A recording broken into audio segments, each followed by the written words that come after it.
Special thanks to Tokyo Treat and Sakurako for sponsoring today's video. There are a lot of very powerful, very creative, and yes, even totally broken Shikai in Bleach. In fact, we've talked about them before, as I once ranked what I believe to be the very best, the very strongest Shikai that we'd ever seen in the manga. But now it is time to take a look at the opposite end of the spectrum.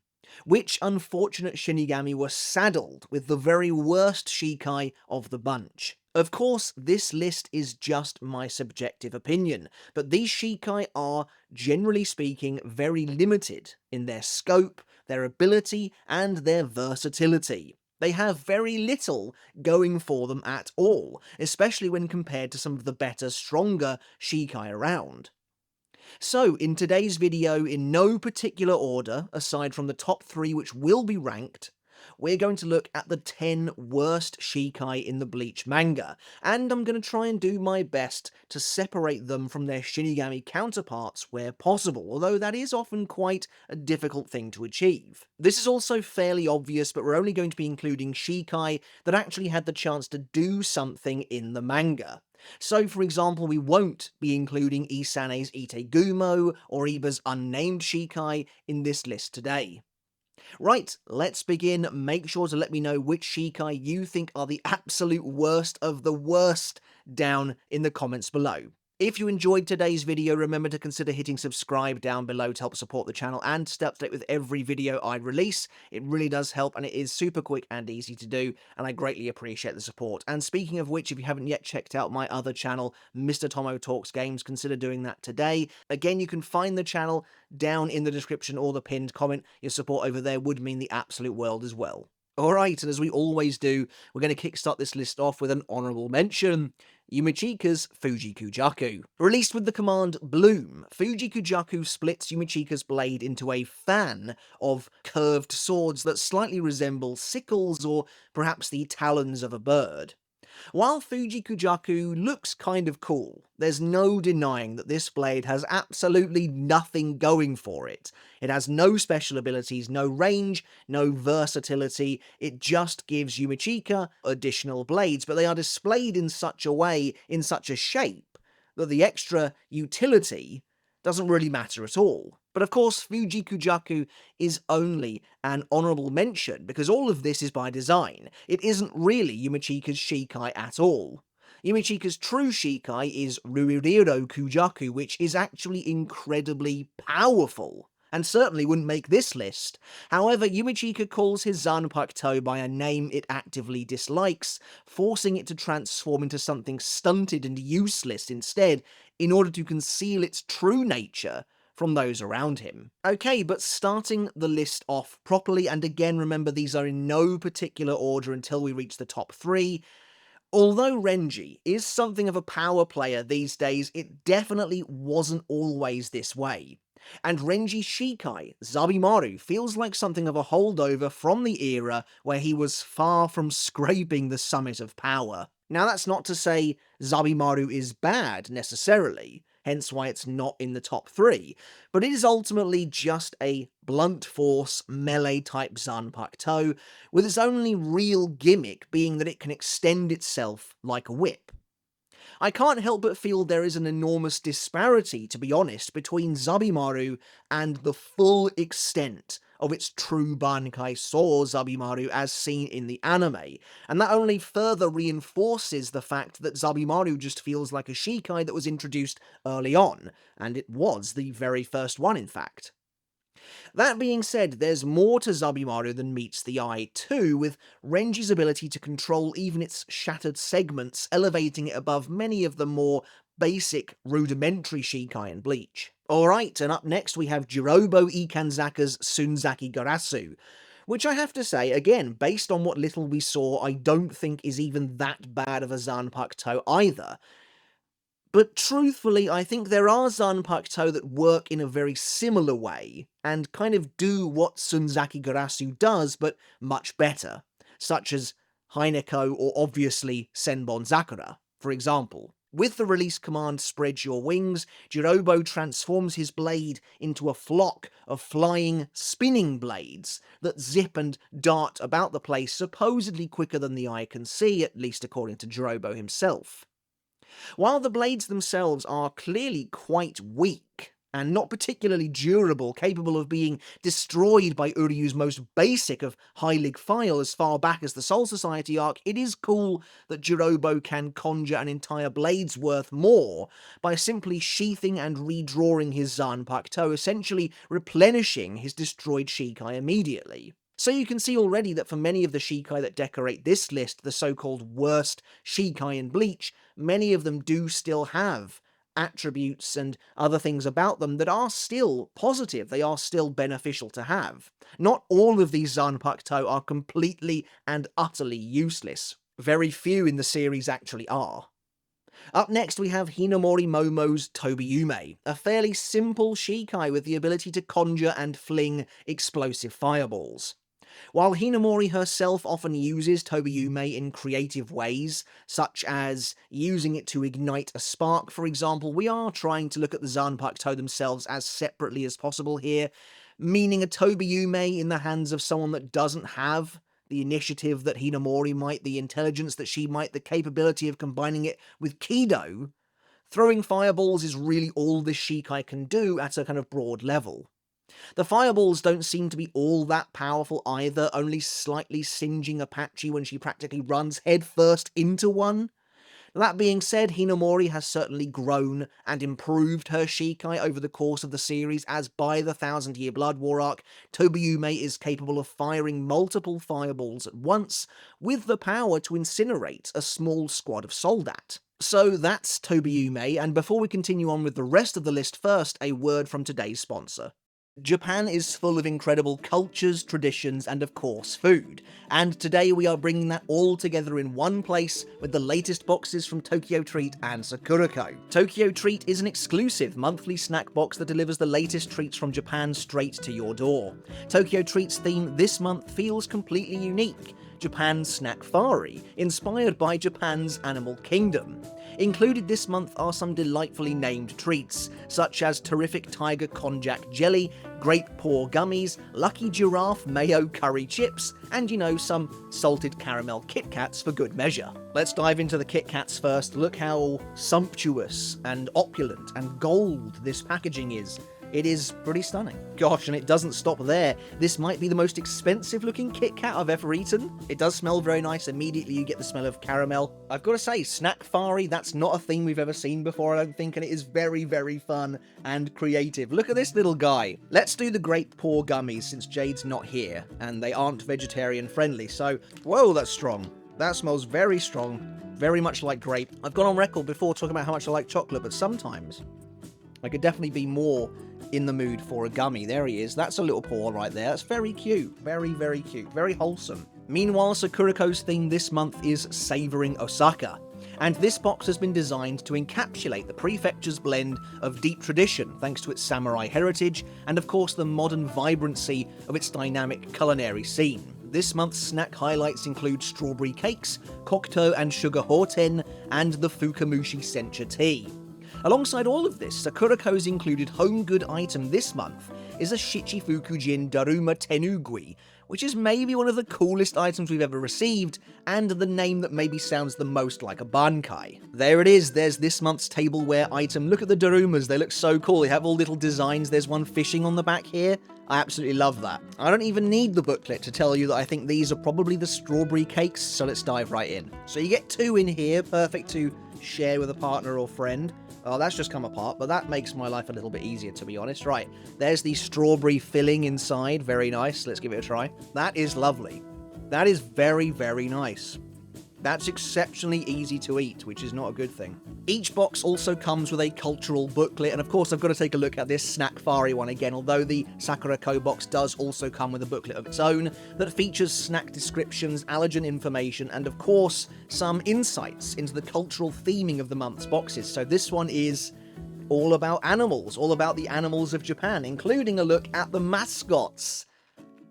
I love that. This is a great theme. But I mean, that about does it for maze boxes. There is quite a lot to get through here, and to be honest, the Snack Fari box in particular is really fun. As always, I want to say a great big thank you to Tokyo Treat and Sakurako for supporting the channel each month. Enjoy these adorable animals and the flavors of Osaka from the comfort of your own home by following the link in the description down below or the pinned comment for an exclusive offer of $5 off of your first order. Thanks very much, everyone, and enjoy. I can't get enough of this theme. Okay, and back to the list. The original version of Ichigo's Shikai Zangetsu, as seen in both the Soul Society and Rankar arcs, is the worst iteration of his already fairly simplistic Zanpakuto to date, despite being the most iconic. That being said, it is admittedly difficult to differentiate between the first iteration and his full-bring Shikai once you've taken Ichigo himself out of the equation, but that's neither here nor there. Either way, through Getsuga Tensho, Zangetsu can fling enormous arcs of energy at his opponents, and that's really about it. But I mean, at least it's something.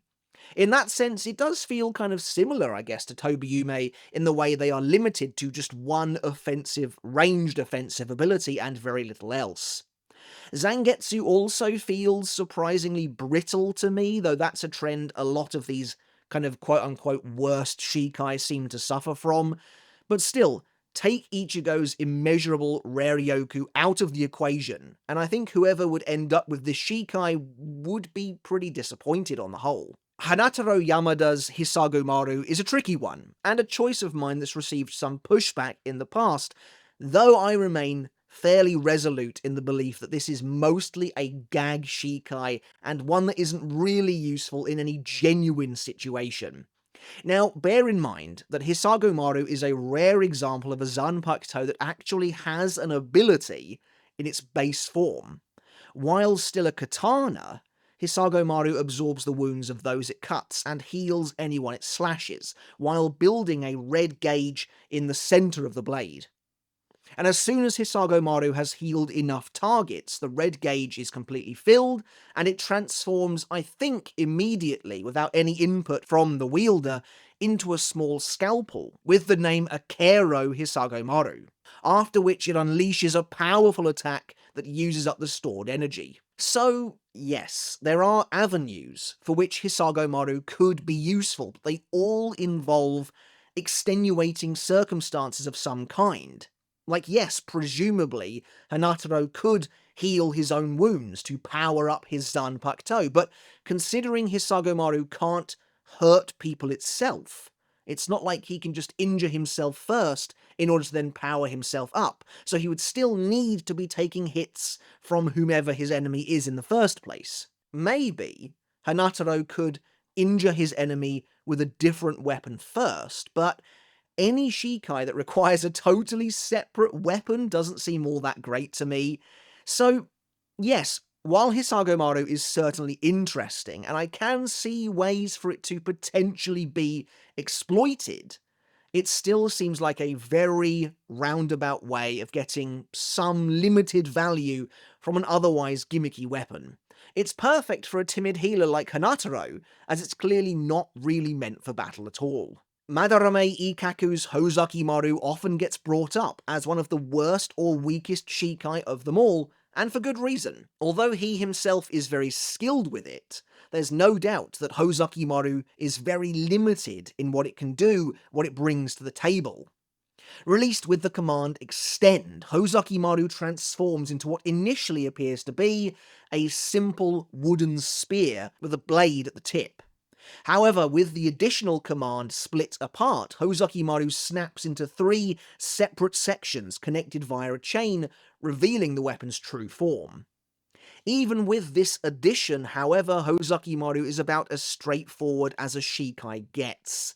And in that sense, it is absolutely again fitting for Ikaku, a man who loves to fight without any tricks or special powers. But again, separate the Zanpakuto from its original wielder and you have a pretty basic weapon at the end of the day. And again, Hozakimaru is another Shikai that is often depicted as being alarmingly fragile, especially considering the way it is often used in battle up close and personal.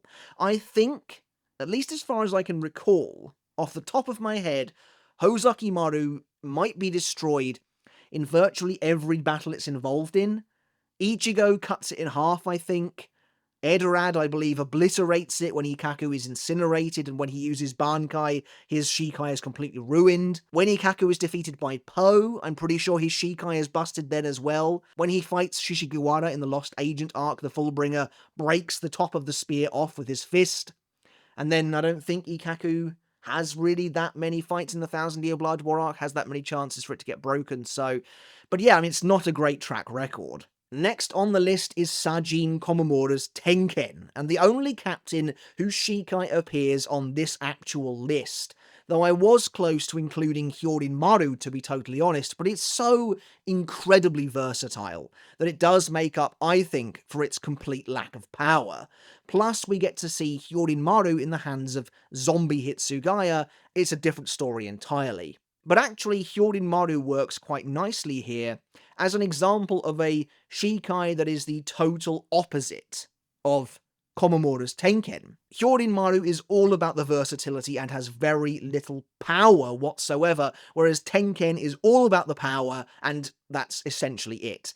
And if I could have only one or the other, I kind of think I would want the almost limitless versatility, because Tenken feels quite stunted by comparison. Sadly, again, I'm a big fan of Komamura, as you know, but Tenken just doesn't seem that good to me, and it is one of the most literal examples of a Shikai just being a much smaller version of a bankai that we've ever seen. To the point where it does make sense to some degree that Komamura would resort to using his bankai almost immediately in most fights, because Tenken as a Shikai, it kind of feels like, what's really the point? You may as well just use bankai. Tenken's Shikai conjures just a single limb of the enormous armoured giant that makes up the Zanpakuto's Bankai, Kokujo Tengen Myo, though we have no idea if Tenken is restricted to just the giant's arms, as they are all we ever see. Tenken is capable of wielding the Bankai's enormous sword, which is pretty neat, but aside from that, there really isn't much else happening here. Like I said, in regards to raw physical power, Tenken is likely quite impressive. Though I say that, but I think every single time it was used in the manga, it was either blocked or avoided, and it doesn't really have anything else going for it. Alright, but that brings us to the top 3, and as I said, these are in order. These are, in my opinion, the 3 worst Shikai in the Bleach manga specifically. First up, we have Hiyori Sarugaki's Kubikiri Orochi, which, with the command Butcher Them, transforms her blade into a huge, serrated cleaver. Not too dissimilar from Zabimaru's kind of locked-up appearance, only without all of the additional tricks and versatility. Perhaps we haven't seen enough from Kubikiri Orochi to really make this kind of a judgment call, to make this declaration, but it definitely seems like an overall pretty useless Zanpakuto. Kubikiri Orochi is similar in appearance to both Zangetsu and Zabimaru, but doesn't have any of their scope, as limited as they already are. Kubikiri Orochi doesn't seem to have any special abilities, and it can't even fling the most basic of energy blasts. It is literally just a big, spiky cleaver. And again, although I don't think we've seen much of this weapon, it's not like Hiyori hasn't had the opportunity to reveal any potential abilities or even special powers or effects that this Zanpakuto may have. Lisa's Haguro Tombo, which is revealed at the same time as Hiyori's Shikai in their battle against Harabel, is revealed to have weird kind of blade-based abilities against both the Menos Grande and much later in the Thousand Year Blood War arc as well, where Hiyori reveals absolutely nothing of that kind of nature for her blade. And to be honest, I always kind of thought that Kubikiri Orochi would suit kind of venomous poison abilities quite well. If something like that, or any kind of special ability, is revealed for Hiyori Zanpakuto in the future, obviously I'll come back and reevaluate this one. But for now, Kubikiri Orochi is pretty basic. In second place, we have Morechio Omaida's Gegetsuburi, easily one of the most lackluster Shikai in Bleach. Omaida's Gegetsuburi transforms his Zanpakuto into a huge, spiked ball attached to a chain, allowing him to lug it about and hurl it at his enemies. The very worst Shikai in Bleach should cause you to take a step back and reevaluate the absolute disparity in Shikai abilities across the board, and this really is one of them. And to be fair, that's not just limited to Zanpakuto powers either. You can see the immense gulf in abilities between the Shrift, for example, as well. Comparing the likes of Gegetsuburi to, say, Katen Kyokotsu is just hilarious. One can turn all children's games into reality and use them in various ways, while the other is just a spiky ball. And again, Gegetsuburi feels brittle to me, as it's damaged in many of its encounters, which is again pretty unfortunate, considering all it has going for it is its up-close and personal heft. Look, at the very least, Omaida himself is skilled enough with his Shikai to use it in some clever ways, such as using it both offensively at range and as a shield as well. But there's just absolutely nothing else going on here. And Gegetsuburi is seemingly fragile enough to the point where when it is used as a shield, it seemingly is destroyed almost immediately each time, both when used as a shield unexpectedly and when on purpose. I mean, it's as though his weapon just turned into another basic weapon and called it a day, not really giving Omaida anything except from, I guess, a bit of range. Omaida himself even laments how bog standard his Shikai is when he comes up against Baragon. However, in first place, the dubious honour of what is probably the worst Shikai in the series has to belong to Kuromadani Zenosuke's Tsuchinamazu, a Zanpakuto that seems designed only for running away. Now remember again, we are looking only at the Bleach manga here, but activated with the command Good Morning, apparently due to Kuromadani never actually subjugating his Zanpakuto in the first place, so maybe Tsuchinamazu has an actual ability that we haven't seen. But the Shikai is driven into the ground, after which it releases a jet of energy that rips along the earth, sending enormous chunks of rock up into the air. These fragments of rock then seem to just entomb Tsuchinamazu's target momentarily, giving the wielder a chance to escape the battle. Of course, the only example target we see Tsuchinamazu used against in the manga is a transcended aizen, so it's not exactly fair, but there you go. It would be really interesting to see Tsuchinamazu used in the manga in a sequence outside of this one, just to see if there is really anything else it can do, anything it's maybe holding back, how it works on different terrain. But for now, this is all we have to go on, and it does seem, as Keigo himself says, to be designed purely to help Kuromadani flee the scene. Alright everyone, but that's my list for the 10 worst Shikai in Bleach. It's a difficult one to make, to be honest, because as is the case with bankai as well, there really aren't that many that are actively bad. There are just kind of lackluster Shikai and more lackluster Shikai. Some of the ones earlier in the video really aren't that bad at all, to be honest, the likes of Zabimaru, for instance, but you know, I wanted to come up with 10 of them, so hopefully you agree with my list, but as always, I'd love to hear your thoughts down in the comments below. Crucially, were there any you think I missed that deserved to be here or not? Again, do please let me know your thoughts in the comments. What do you think about the entries on this list themselves, the honourable mentions? I'd love to know everything, so let me know your thoughts down below. Alright guys, once again, thank you so very much for watching. As always, I hope you took something of value away from this video today. Consider hitting subscribe if you haven't done already to help the channel out, and check out my other channel, Mr. Tomo Talks Games. Again, your support over there is greatly appreciated. And until next time, I'll catch you later, and I'll see you then.